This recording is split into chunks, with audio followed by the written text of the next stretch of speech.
Good afternoon. Joining me here today are Secretary of the Department of Budget and Management, David Brinkley, and our Chief Legislative Officer and Senior Counselor to the Governor, Kiefer Mitchell. Today, for the first time in nearly a quarter century, the state of Maryland is projecting a long-term balanced budget, including a $2.5 billion surplus, which is the biggest surplus ever in the history of our state. This is an incredible achievement which ends decades of deficits and runaway spending. Reaching this point took every bit of 7 years of hard work and holding the line. Already some politicians see this as a chance to go on a big spending spree with pet projects and big payouts to special interests and new mandated increases in spending. That is not going to happen on my watch. We're not going to squander this hard-earned surplus on special interests. We're going to invest it in the hardworking people of Maryland, and we're going to leave our state in better shape for future generations. It's important to remember how we got here. Before I took office, Maryland's economy was floundering after years of running up the credit cards. The result was devastating. $5.1 billion structural deficit and red ink projected as far as the eye could see. Businesses, jobs, and taxpayers were fleeing the state in record numbers. And as a lifelong Marylander who loves this state, that broke my heart. It also made me frustrated enough to step up and try to do something about it. I pledged that if I was elected governor that I would do everything in my power to finally bring fiscal responsibility and common sense to our state capital. For 7 years, we have been doing exactly what we said we would do. The day after my swearing in, my first full day on the job, we submitted the first balanced budget in a decade, which eliminated nearly all of the $5.1 billion structural deficit that we inherited. We have not had a single tax increase the entire nearly 7 years since I became governor. Instead, we have cut taxes, tolls, and fees 7 years in a row by more than $2.5 billion. And we put all of that money back into the pockets of hardworking Maryland families, small businesses, and retirees, and back into our growing economy. We changed the entire mission of state government to be unabashedly pro-jobs and pro-business. As a result, Maryland literally did a complete 180-degree turn. Before our administration, Maryland's state economy ranked 49th out of 50 states. We took it to number 6, which was the biggest economic turnaround in America.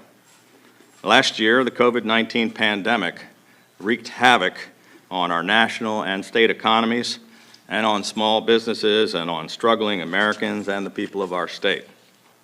It also had a dramatic effect on federal, state, and local government revenues. Last April, the state comptroller, Peter Francho, was projecting an immediate 50% decrease in revenues with a potential revenue loss of $2.8 billion, threatening to wipe out all of the progress that we had made over 7 years and to plunge the state into a prolonged fiscal crisis. In response, we took decisive actions to protect our state's fiscal health.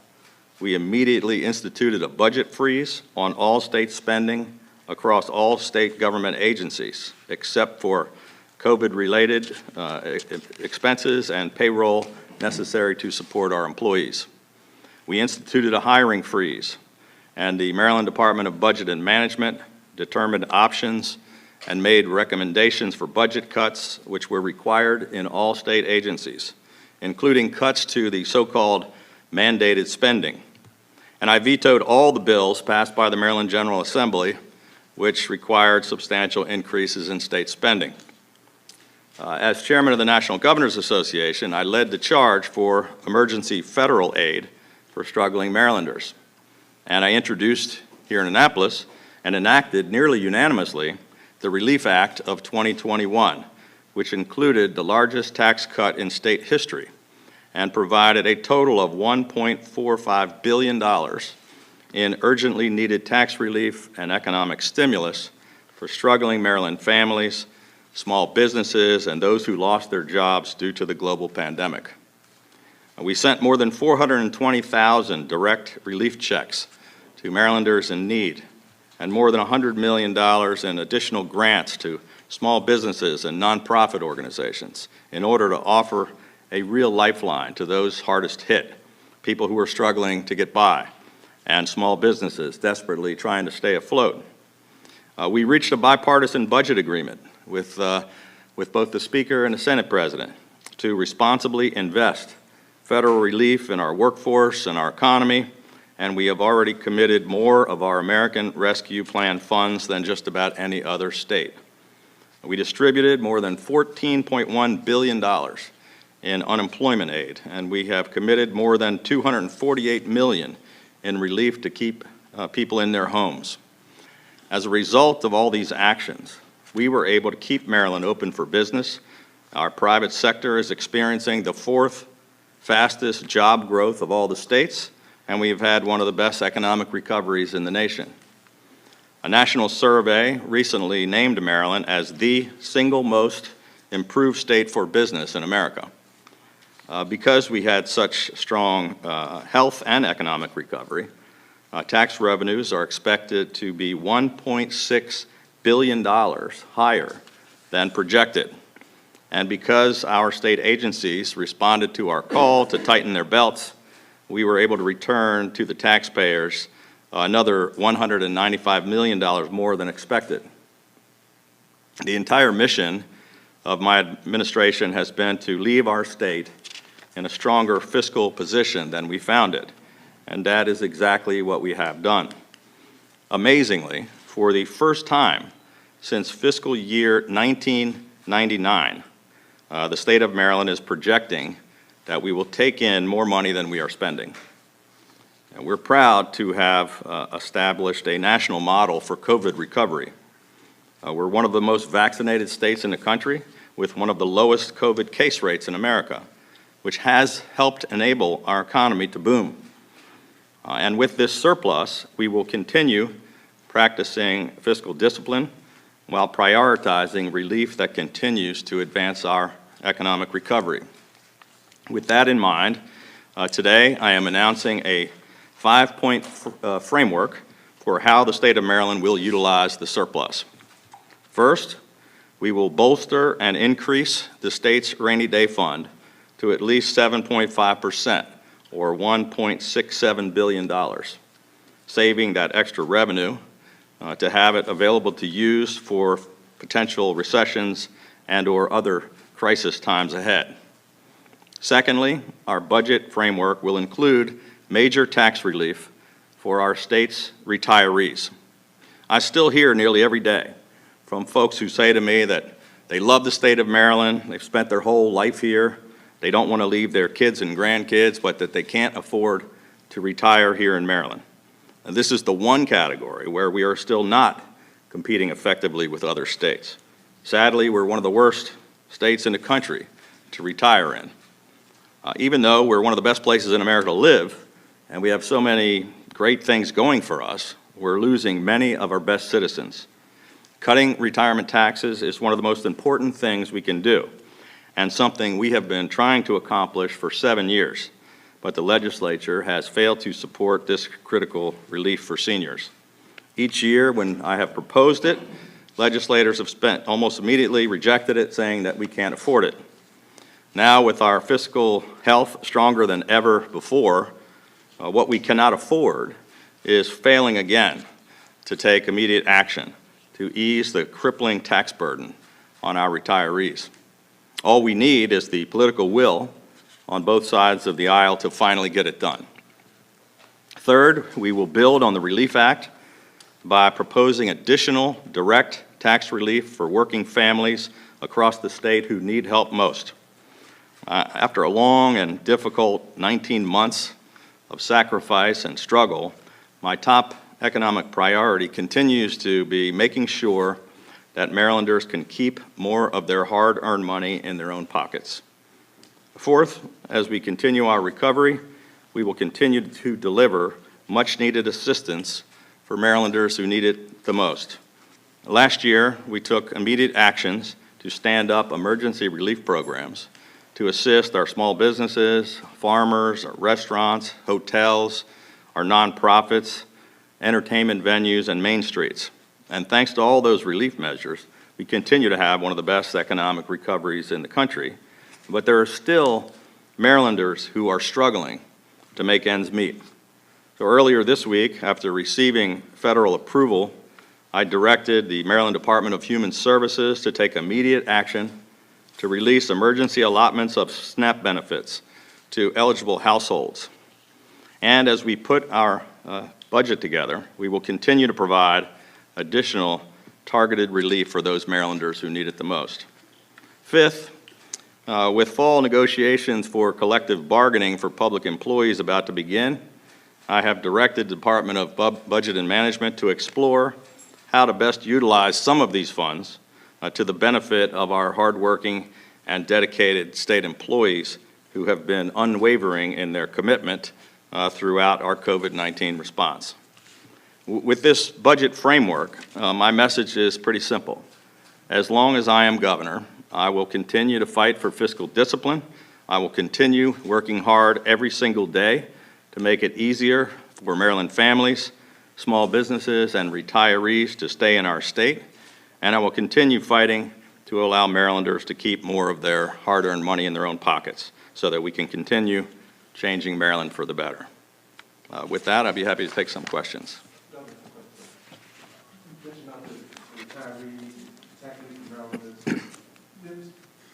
There's going to be advocates coming wanting to want education in the House, for example, especially with people facing eviction. What made you to use that money, maybe say not for education or not for housing? Could you explain some parts of what you've already done before? Yeah, we've put more into rental relief than just about any other state in the country. We've done it very effectively. We started, I think, 5 or 6 months before the federal benefits took place. We have very little housing problem right now. I think we're probably the best in the country at getting the rental relief and housing funds out to assist people.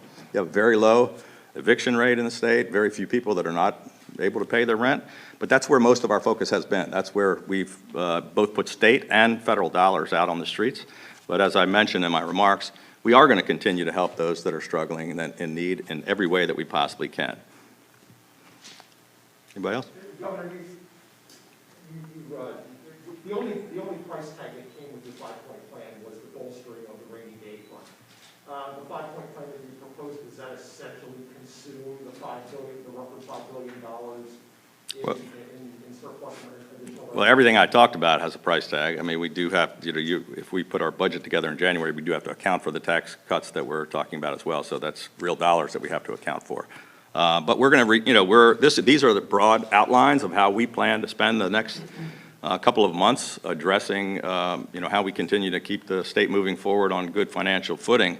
But the details of that budget. Using these new revenue floors as a way to expand the amount of money that the state borrows, especially given the fact that they believe that they can borrow money at a cheaper rate. Yeah. Do you support expanding how much money the state could potentially borrow moving forward? I mentioned that one of the biggest problems we had was all the money that we had borrowed, and that we were, we had a $5.1 billion structural deficit when I got here. We finally have got a structurally balanced budget moving forward into the future as far as we can see. And I don't know about the logic of trying to go backwards and take us back to the kinds of over-borrowing and overspending that we've done in the past. I'm sorry if I missed the number figure, but how much of this windfall will go to bolster the state's rainy day funding? Can you give an example of what kind of enhancements state workers might be looking at?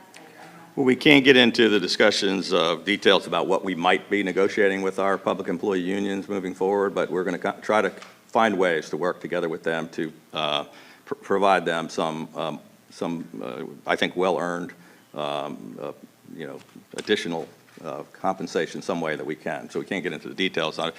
With respect to the rainy day fund, we talked about raising it to 7.5%, which is higher than it's been, and at 1.4 million. I'm not sure where it is now. Maybe the budget secretary can, how much cash that would. Like, Yeah, how much of this, of a surplus do you plan to put in the bank? The goal is to get it to 7.5%, or we're statutorily required to be at 5% now. And so that'll take us to about 1.4, close to $1.5 billion. It looks like our general fund now is going to be in the $20 billion range, so that's what we're going to target. And the issue here, again, is to ensure that we have shock absorbers and cushions. You see how quickly it changed from 12 months ago. The governor is on track with what he wants to do in trying to provide some relief, but then also making sure that we talk to state employees who've stuck by the state through all this, but then also try to make sure that we conform to the law as we negotiate all that going forward. So I'm so sorry, the numbers went so fast, so I just wondered how much of the 2.5 billion you're going to put away in the rainy day fund. If we stick it aside there, it'll be in the $1.4 to $1.5 billion range based on the $20 billion number that we have. Sorry. So Governor, on the retirement, that's a huge piece of the pie. Can you elaborate a little bit more, because people are leaving the Delaware? You know, it's one of the things that, I talked about running for governor the first time in 2014, and I really heard this constantly. I still hear it today, as I mentioned. I hear people constantly saying, I don't want to leave the state. I don't want to leave my kids and grandkids, but I can't afford to stay here. They're moving to Delaware. They're moving on. We have states all around us that don't have retirement taxes, and we've got one of the highest ones in the country. We have people moving to the South, just about anywhere they can. And it's not because they hate the state of Maryland or they don't want to live here. They like the quality of life. They like a lot of things that we have. They just, we're making it, we're forcing them out of the state, and we're losing some of our really, best contributors that we want to keep, that they've spent a lifetime here. So it's something that we've been talking about since 2014. We have cut retirement taxes. We've nibbled around the edges 5 different times. We've passed small chunks of retirement cuts. We passed the Hometown Heroes Act. We cut taxes for military retirees, and we then did those multiple times each, but broad-based retirement tax cuts to help every single, person that's struggling to retire. That's what we continue to want to get done, and now we can afford to do it. I understand the concerns. The legislature said, well, this is going to take tax revenue. We can't afford to give that money back to the people who are paying it. Well, now we can, and so we think it's probably the most important way to spend the money. So for people who are watching this, who are retired or about to retire, is your message now? The message is we're going to continue to try to fight for them, and I think now's the time to weigh in with your legislators to say how important it is. I mean, I know how important it is to the folks that you're talking about, but I think the word hadn't gotten through to some of our friends on the other side of the aisle in the state legislature. Governor Hogan, looking at all this money, we have the conversations often, especially at the start of the year, about schools in Baltimore City, getting the heat, the HVAC. I know the money's been allocated, but did you think about using this money to expedite that process and get those air conditioners and heat systems up to date faster? Well, as we've talked about before, Mackenzie, this is, Baltimore's the 3rd highest funded school system in America. We also, our 21st Century Schools program, we're building all of the new schools in the city, the state is. We've opened schools, brand new schools, constantly. I don't know how many the total is now, 21 new schools, I think. And we've record funded them 7 years in a row. We actually put money specifically in multiple times for them to fix the air conditioners. It's not a question of money. It's simply their refusal to expedite getting the air conditioning done. They came up with we wanted it done almost immediately. We put all the money in to do it immediately. They came back with some crazy, 5-year plan. And we're like, well, for 5 years, we're still having kids that can't get to school. It doesn't make sense. Anne Arundel County did air conditioned every school in 1 year. We showed Baltimore City how to do it. Governor, An off-topic question, as a grandfather and governor, Pfizer announced that they applied for emergency use for their shots for kids. We know it could be approved by the end of this month, but what I'm hearing from the state health department and local health departments is that it's going to be, they understand it will be a different formulation, like different vials, and as far as they know, there's none of that in the state. What have you heard from the White House on your weekly calls about is this certain special vaccine? Well, so here's the great news finally. We've been talking about this stuff and pushing for it for a while. Not only, so the Pfizer has submitted for approval for the 5 to 11-year-olds, which is going to be a huge shot in the arm, so to speak, for us to make sure our kids are protected in school. They also have this week put in for approvals of both Moderna and J&J, and kind of mixed use, where you can get one and then get a booster of the other. And so all of that, hopefully, some of it is going to, I think, take place within the next 2 weeks. But potentially, all of those could be approved by Halloween, by the end of this month. I think the worst-case scenario would be like a couple days later, beginning of November. So it's going to be a huge amount of work for us, but we're excited to finally be able to move forward. You know, we've already done 140,000 boosters, all Pfizer. We've called 850,000 people about their eligibility for boosters and to try to make appointments. We've scheduled nearly 80,000 more appointments. So we're up to almost, between what we've already done and what's scheduled, almost 250,000 booster shots of Pfizer. That's going to open up a huge new number of people when we get Moderna and J&J. And then, of course, the kids is a big group that's probably going to be a couple weeks after that, maybe by the 31st. But we'll be prepared. We have been working on these plans for months. We've just been waiting for the approvals. The federal government has not made the determination about dosing sizes, so you can't have the vials already ready, until that decision is made. But the White House has assured us that they will have no problem. We have plenty of supply right now for all the doses we have of multiple kinds, but if there's some change in dosing from sizes for the younger kids, that they say that their supply chain will be ready to immediately get that out to the states. And we're working together. The state health department is working with our local school systems and with our county health departments to try to make sure that everybody is ready to immediately begin those vaccinations the moment that we're given the authorization to do so. Governor, your former chief of staff, Roy McGrath, indicted yesterday. Two questions. Were you questioned as part of that investigation, and do you anticipate being called as a potential witness should it go to trial? Yeah, it was, this has been a year-long investigation by both state and federal prosecutors. It's kind of an outrageous situation that we've all learned more about over time. It's something that's kind of disgraceful, and we're glad that we were able to get to the bottom of it.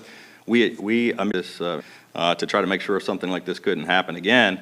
But we also immediately, when the investigations began, I directed my staff and all of us to provide as much assistance as we could to the prosecutors, and as part of that, I did sit down with them. I was happy to provide them with whatever information that they required. In those conversations that he is accused of illegally recording with you, do you say what was discussed or why you had I don't know any of the details of what the conversations were. I think they were just mostly, we have dozens of meetings every day. This was in the heart of the COVID crisis.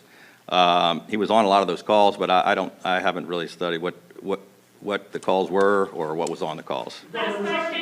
Was there any consideration to using some of this additional state money to bolster the state employees pension program? I think we have had some discussions about that. We haven't made final decisions on exactly what we're going to do, but I can tell you that in our discussions internally with our budget team, it's one of the options that we're considering. That's it, guys. Thank you. Thank you, guys.